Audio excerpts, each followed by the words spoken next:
maendeleo, ambapo kipindi cha mwaka 2021 hadi 2025 jumla ya fedha milioni 147,100,000 zimepokelewa, ambapo hadi sasa tuna mradi wa ujenzi wa vyoo vya PDF ambao ndio tunaumalizia.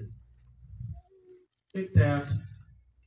Mheshimiwa Diwani, tunakushukuru sana kwa kujenga kituo cha afya hicho Mbaoni. Hii ni alama kubwa kwako ambayo umewapatia wananchi wa Mbaoni na isiyoweza kufutika. Jumla ya shilingi milioni 500 zimepokelewa kwa ajili ya ujenzi wa kituo cha afya na kimejengwa hapa kijiji cha Mbaoni. Hakika kwenye hili wana Mbaoni wametupendelea sana. Sekta ya maji. Mheshimiwa Diwani, mwenye macho haambiwi tazama na mwenye masikio haambiwi sikia. Mradi mkubwa wa maji wa zaidi ya fedha za Tanzania shilingi bilioni 1, zaidi ya bilioni 1 umetekelezwa hapa Mbaoni na wananchi wanaendelea kupata maji kama kawaida. Sekta ya mazingira. Katika hili tunakushukuru sana, kwani katika awamu yako tumefanikiwa kujenga vizimba viwili kwa ajili ya kutunza taka vyenye thamani ya shilingi milioni 1,400,000. Sekta ya ulinzi na usalama. Mheshimiwa Diwani, katika sekta ya ulinzi na usalama hali ni nzuri, inaendelea kuimarika katika kijiji cha Mbaoni licha ya kuwepo kwa matukio kadhaa, lakini kwa ushirikiano wa jeshi la polisi wa sita imempendeza Mungu kuja kuongea na nyinyi ndugu zangu, lakini kwa hoja moja tu, nayo ni kuwashukuru. Nikimaliza kuwashukuru, mengine yatategemea mioyo yenu, lakini mimi hoja yangu ni kuwashukuru.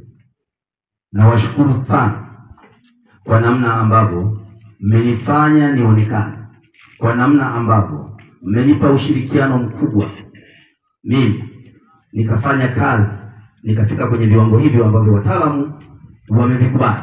Mimi nilikuwa nafanya, anayefanya tathmini ya ninachokifanya ni yule anayefanyiwa. Mimi nilikuwa natekeleza majukumu.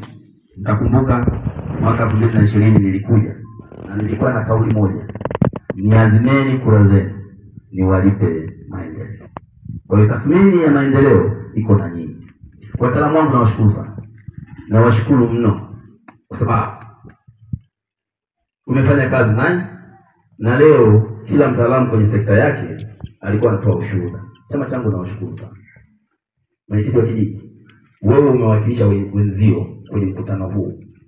Hicho ulichokisema sio chako, ni cha wenyeviti wa vijiji. Asante sana. Ndugu zangu, sitaki niwachoshe jua na wapi. Nikianza kutaja maana wamesema, itoshe tu kusema mimi asante. Kwa nchi, kwa sababu Mheshimiwa Rais ametoa mwongozo mpya, endelee kukarabatiwa vituo ambavyo vimeshajengwa. Mimi nimeshawaambia wananchi wameshaanza michango, wananchi wameanza kukusanya maoni. Ili nibidi nikumbuke maneno ya mwenyekiti aliyosema siku moja, na wachungaji, naomba mnisamehe na mniombee nifike salama. Niliongopa na tubu. Naomba ninukuu maneno niliyosema, lakini akanigomea.